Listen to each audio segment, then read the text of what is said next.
stars in the midnight sky, or grains of sand on the ocean side. But I could never ever count that high. The same with every blessing every day of my life. There is no limit to the love you've given to me. It makes my heart wanna sing. This love you've given to me, I'm gonna live every day to give it away. It's wonderful and it's free. I'm gonna live every day to give it away. I got to give it away, like the way that you gave it to me. This love you've given to me, I'm gonna live every day to give it away. Every step that I take and every breath that I breathe, it comes from you, 'cause you're good to me.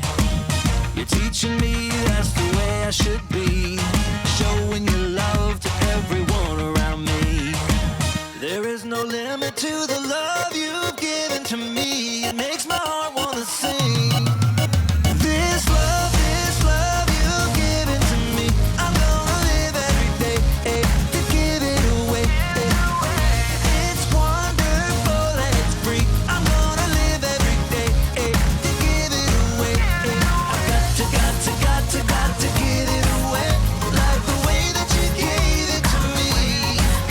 This love you've given to me, I'm gonna live every day to give it away. You give me more than I deserve. You're helping me to learn to give my life away.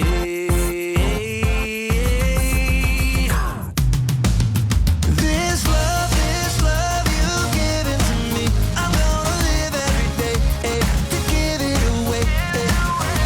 It's wonderful and it's free. I'm gonna live every day to give it away. I've got to give it away, like the way that you gave it to me. This love you've given to me, I'm gonna live every day to give it away.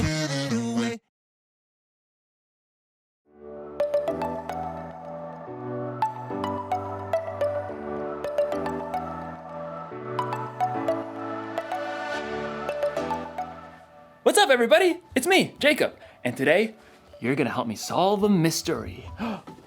The case of the mysterious envelope. Dun dun dun! What do you think it is? Is it a thank you gift? A prank? A peace offering? Actually, peace is what we're talking about today. Peace is proving you care more about each other than winning an argument. But that doesn't get me any closer to finding out what's inside this package. I feel like I should be wearing gloves for this. Yeah.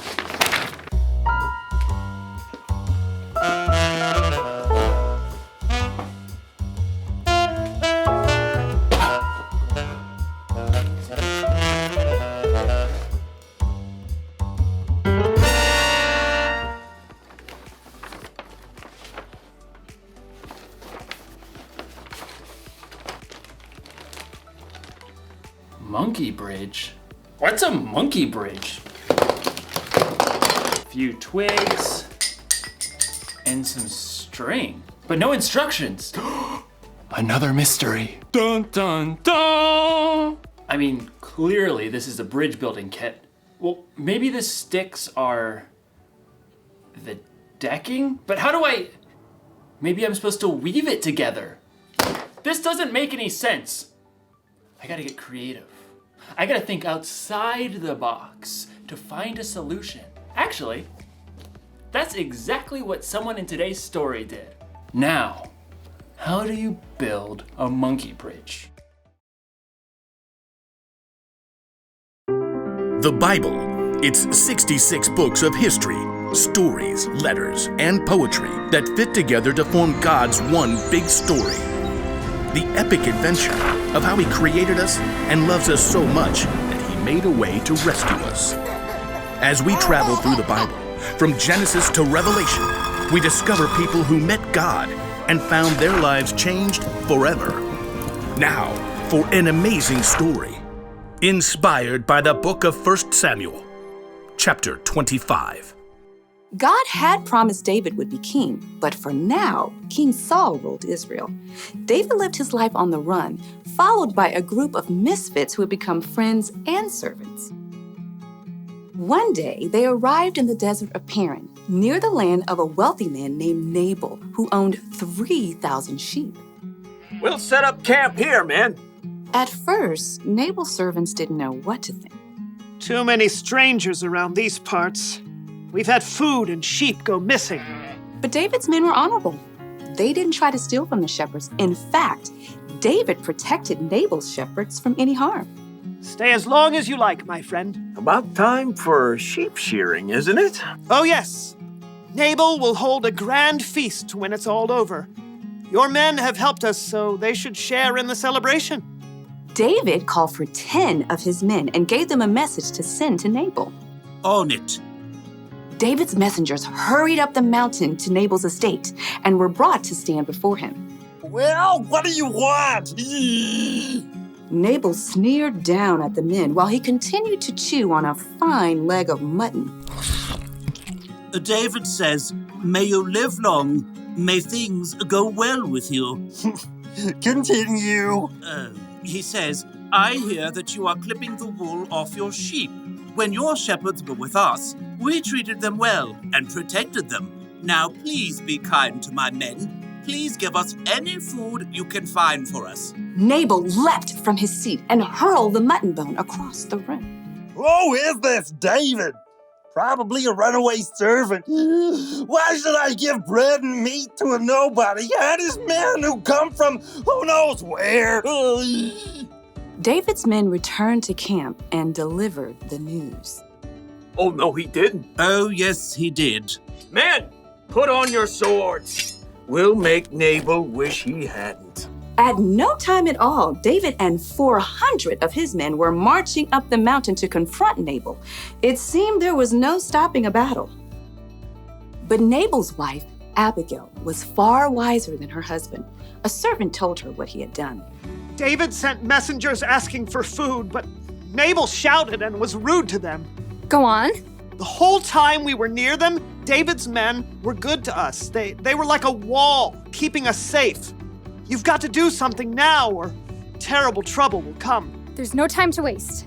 Abigail quickly directed her servants to gather supplies and put them on donkeys. 200 loaves of bread, Check. 5 sheep, Check. 1 bushel of cooked grain, Check. 100 cakes of raisins, and 200 cakes of figs. Check. And check. Well, you go on ahead. I'll follow. The donkeys, loaded with good food, started down the mountain. Abigail got on her donkey and followed.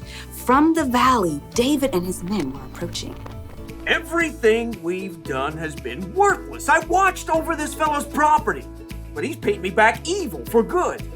We'll wipe him out. As David's anger grew, though, he spotted something along the path. A pack of donkeys. What's this? Well, it looks like they're carrying something. Food for a feast, I'd say. Behind the pack of donkeys, Abigail prepared for what lay ahead. I must stop this. The moment Abigail saw David, she slid off her donkey and fell face down on the ground before his feet. Please, let me speak. Let me take the blame for Nabal's actions. Abigail raised her eyes just enough to notice David's surprised face. He nodded. Don't pay attention to Nabal. He's always doing foolish things. I'm sorry I didn't get to see your messengers, but I've brought a gift for you. Right now, the Lord has kept you from killing Nabal and his men. Let the Lord deal with your enemies. Abigail rose to her feet. David and his men listened, surprised by the strength of her message. You fight the Lord's battles, so he will give your family line a kingdom that will last. He'll make you ruler of Israel. And when he does, you won't have a heavy load on your mind about killing people with no reason. The Lord will give you success. When that happens, please remember me. Abigail took a deep breath and waited. David smiled. Give praise to the Lord. He sent you to find me. May he bless you for this. You have kept me from using my own hands to get even. David's men unloaded the food that Abigail had brought. Go home in peace. I'll do what you have asked. Abigail made her way back up the hillside to her home. She had chosen to humble herself and do the hard yet creative work of making peace. In the end, Nabal paid the high price for his foolish anger, but God blessed Abigail.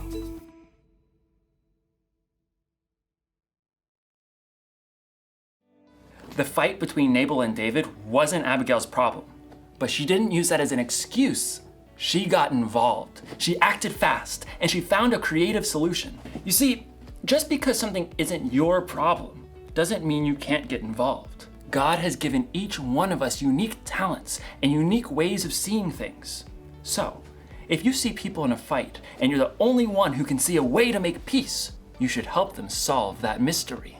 Jesus showed us how important making peace was to him when he gave his life on the cross. We can make peace with others by being part of the solution. You can help calm an argument between two people by making them laugh. You can suggest solutions to problems that others might not see. Or if a fight looks like it might get dangerous, you can find a grown-up to help keep the peace. The one thing to remember today is this: you can show you care about others by being part of the solution. So this week, be on the lookout for creative ways to build bridges between people in your small part of the world. I'm gonna have to get pretty creative myself. Here's what the bridge is supposed to look like. Mystery solved. You know, if that bridge was full-sized, I could cross an entire canyon on that one thin little rope. But first I'd need to solve my fear of heights problem. Dun dun dun! I'll see you next time.